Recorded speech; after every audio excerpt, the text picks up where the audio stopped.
Is New York City just like any other city? Is New York only popular because of Times Square and Central Park? Is New York City just a place for enjoyment and entertainment? No. Welcome to Wonder Exploration. Today, we're diving into the hidden sides of New York City, uncovering 4 fascinating facts that make it truly unique and extraordinary. Our first hidden gem is the Whispering Gallery in Grand Central Terminal. Located near the Oyster Bar restaurant, this architectural wonder allows you to whisper in one corner and be heard clearly on the opposite side, thanks to its perfect acoustic design. It's a magical experience that many visitors miss while admiring the terminal's iconic beauty. Grand Central Terminal is a hub of activity, with people constantly bustling through its grand halls. Amidst this grandeur lies a hidden gem that not many are aware of, the Whispering Gallery. This spot is located in the dining concourse near the famous Oyster Bar. The acoustic design of the gallery allows a whisper from one corner to be heard clearly on the opposite side. This phenomenon occurs due to the unique shape of the gallery's arches, which carry sound waves along the curve, creating an intimate and magical experience. Imagine standing at one corner of the gallery, whispering a secret, and having it heard clearly by a friend standing at the opposite corner. It's a delightful surprise for those who discover it, adding an element of wonder to their visit to Grand Central Terminal. The terminal itself, with its celestial ceiling and architectural grandeur, is a testament to New York's history and beauty. Yet the Whispering Gallery adds a layer of intrigue, making it a must-visit spot for those in the know. Grand Central Terminal was completed in 1913 and has been a symbol of New York's grandeur ever since. Its Beaux Art design, characterized by grand arches, ornate details, and a celestial ceiling, draws millions of visitors each year. Yet within this vast space lies the Whispering Gallery, a small but magical corner where the acoustics create a unique and enchanting experience. The Whispering Gallery is an accidental marvel. It was not designed with this acoustic feature in mind, but the curved surfaces of the arches act as parabolic reflectors, carrying sound waves across the gallery. This architectural quirk allows visitors to experience a moment of quiet wonder amidst the hustle and bustle of one of New York's busiest transportation hubs. Next, we have the smallest piece of private property in New York City. The Hess Triangle, located in Greenwich Village, measures just 25.5 inches by 27.5 inches. This tiny triangle was all that remained after the city seized a building to widen 7th Avenue. The owners, refusing to give up this last piece of land, left it as a mark of defiance. Today, it's a quirky and little-known piece of New York's history. The story of the Hess Triangle is a fascinating chapter in New York City's history of urban development and private property rights. In the early 20th century, the city was undergoing significant changes, with numerous buildings being demolished to make way for wider streets and new infrastructure. David Hess owned a 5-story apartment building that stood in the path of one such project, the widening of 7th Avenue. The city seized the building, but Hess refused to relinquish a small triangular plot of land that measured just 25.5 inches by 27.5 inches. This tiny plot, known as the Hess Triangle, is located at the intersection of 7th Avenue and Christopher Street in Greenwich Village. To mark their defiance, the Hess family installed a mosaic that reads, "Property of the Hess Estate, which has never been dedicated for public purposes." This small but significant statement stands as a testament to the family's determination to retain ownership of their land, no matter how small. Greenwich Village, with its bohemian vibe and rich history, is home to many unique landmarks, but the Hess Triangle stands out due to its size and the story behind it.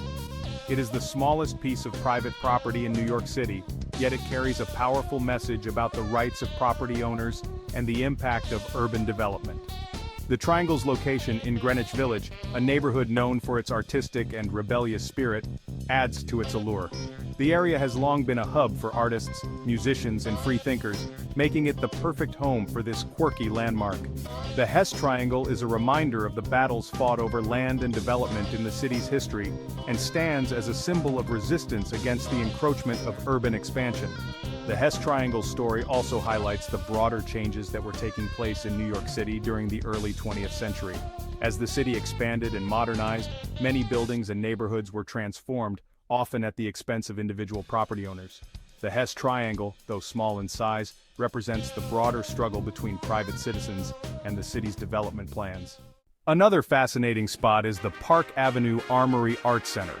This hidden gem is not just a historic military facility, it also serves as a unique cultural venue, hosting art exhibitions, performances, and events in its grand rooms.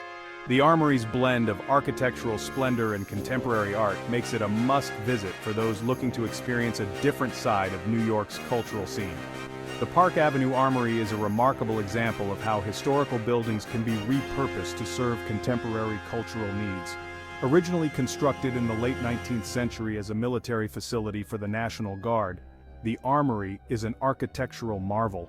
Its design, which combines Gothic Revival and Romanesque Revival elements, features grand rooms, intricate woodwork, and stunning interiors.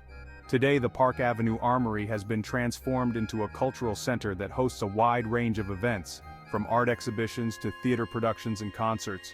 The building's vast spaces and historical ambiance provide a dramatic backdrop for these events, creating a unique and immersive experience for visitors. One of the highlights of the Park Avenue Armory is its drill hall, a massive space that spans nearly 55,000 square feet. This expansive hall, with its soaring ceilings and industrial charm, is ideal for large-scale performances and exhibitions. The drill hall has hosted everything from opera and theater productions to contemporary dance performances and art installations. In addition to the drill hall, the Armory features several smaller rooms, each with its own unique character and historical significance. These rooms include the Veterans Room with its elaborate woodwork and stained glass windows, and the Board of Officers Room adorned with portraits and military memorabilia. These spaces provide an intimate setting for smaller performances, lectures, and events. The transformation of the Park Avenue Armory into a cultural center is a testament to the power of preservation and adaptive reuse. By repurposing this historic building, the Armory has been able to retain its historical significance while providing a platform for contemporary art and culture. This blend of old and new creates a unique and dynamic space that attracts artists, performers, and audiences from around the world. Visiting the Park Avenue Armory offers a chance to experience New York City's rich cultural heritage in a setting that is both historical and contemporary. Whether you are attending a performance, exploring an art exhibition, or simply admiring the architecture, the Armory provides a unique and enriching experience that showcases the best of New York's cultural scene. Lastly, let's explore the abandoned City Hall subway station. Opened in 1904 and closed in 1945, this station is a stunning example of early 20th century architecture with its vaulted tile ceilings and intricate design. While it's no longer in use, you can catch a glimpse of this underground beauty by staying on the 6 train as it loops back uptown. The City Hall subway station is a hidden architectural gem located beneath the bustling streets of Lower Manhattan. This station, which was one of the original stops on New York City's first subway line, is a stunning example of early 20th century design. The station features vaulted tile ceilings, elegant chandeliers, and intricate architectural details that harken back to a bygone era of urban design. Opened in 1904, the City Hall subway station was designed to be a showpiece for the new subway system. Its elegant design and attention to detail were intended to impress the public and showcase the possibilities of underground transportation. However, as the subway system expanded and new, longer trains were introduced, the City Hall station became less practical. Its curved platform could not accommodate the longer trains, and the station was eventually closed to passenger service in 1945. Today, the City Hall subway station remains closed to the public, but it can still be viewed by riders of the 6 train. As the train loops around to head back uptown, passengers can catch a glimpse of this underground beauty. The station's elegant design and historical significance make it a fascinating piece of New York City's transportation history. The City Hall subway station is a reminder of the city's early days of underground transportation and the visionaries who made it possible. Its design reflects the grandeur and optimism of the early 20th century and stands as a testament to the city's rich architectural heritage.